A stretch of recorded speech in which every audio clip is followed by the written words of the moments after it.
Out of all the mythologies that have ever existed, what is your favorite god and why? Gork and Mork because I like the ducker. The Sensen Totiktan. Technically not one god but 400. 400 drunk rabbit gods. Eris, the goddess of discord, but specifically the modern Discordianism version. Persephone, flower maiden and bringer of death are two titles I aspire to attain. Bacchus, god of forest and wine, not to mention fertility. Great combination.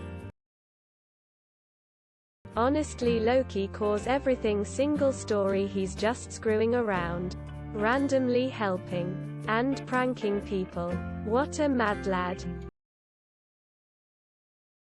Even though the Greeks are kinda the vanilla choice for ancient gods.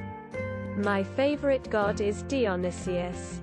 Who doesn't love a party? Hanuman. Kali. Her entire story is wild. Odin. Dude sacrificed himself to learn the secrets of magic. Doesn't get any cooler than that. Seth. Yes, the dude is the god of chaos. But he brings me storms and I love storms. Sekhmet. She was a warrior goddess but also had healing capabilities. She strikes me as empowering. Chernobog from Slavic mythology. Despite being the god of evil, there aren't really any stories of him. So he seems pretty chill. Azathoth, the blind idiot god, because it is this horrible amorphous and mindless entity at the center of the universe. This universe and all of its inhabitants are just manifestations of its dreams. Sun Wukong, aka Stone Monkey aka Monkey King. Can anyone else name someone who beats heaven and its armies not once, but twice? Xochipilli is the god of all the fun stuff in Aztec mythology like asterisk music, asterisk dance, asterisk flowers, asterisk gay sex. Echidna and Typhoon. They created horrible, powerful beasts, but were literally the only couple who didn't fuck around on each other. And that's definitely worth noting. Odin. Christianity talks about ridding the world of sin. But there's sin everywhere. Odin wanted to rid Earth of frost giants. I'd say he's been pretty successful. I like Anubis. And #X200B. He looks cool. Santa. No kidding. Indirectly he is Wodan, bringing gifts and spring. Priapus. God. Protector of male genitalia. Also a minor agriculture god. He had a massive, perpetually erect phallus, and is where the term priapism originates. North American native, indigenous coyote or raven. Lots of flavor in all their stories. Never boring and CR. Hermes. Trickster, fast, and fucked the goddess of beauty. What's not to like?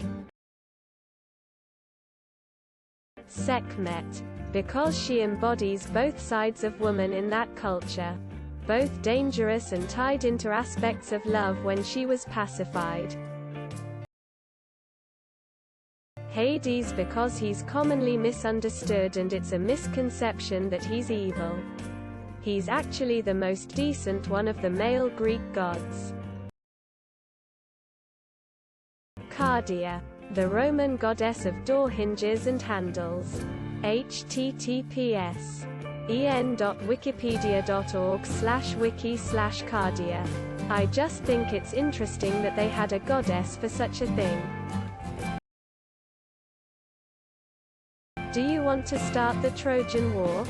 Because, this, is how you start the Trojan War.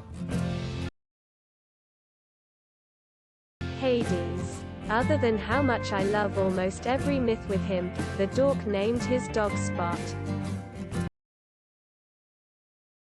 I think Hestia. She's not too well known as the other gods. She is basically the goddess of family, houses. She also rejected Apollo and I think Poseidon's romantic advances. Ahura Mazda. Inari no Okami. I mean, who couldn't love a transsexual god of foxes and agriculture? I'd have to say the Dagda or Apollo. Jesus. The fucking zombie demigod turned water into wine on the reg so he knew how to partay. Happy. The Egyptian Nile god. He invented Happy Meals. The Hindu boys. Wildlife. Great for the kids. Big merchandising potential. Or maybe Buddha. He's young. Wears earrings. Casual beachwear. Shaved head. Looks like he's out for a good time. Artemis. Shiva the Destroyer. As the name suggests, it is said that he will destroy the world when its time is up so that the cycle is creation and destruction is continued. Coyote. Trickster god who gets in ridiculous situations. Most of the stories are spoken word, so depending on who tells it, they can become even more hilarious. All are. No one can see him, nor it has any shape or form. So it is just vacuum, but 1.4 billion fucking morons think it is the only one worth worshipping. Bacchus. He was all about wine, sex, and drunken sex cults. Buddha. Only person who doesn't force you to believe in only him or his ways. Nor does he expect you to be perfect. His only goal is for human to respect all living things. I'm a Christian, but my father was pagan and worshipped Thor. I've always had a soft spot for the Marvel movies because of it. Don't forget to share, like and subscribe for more content.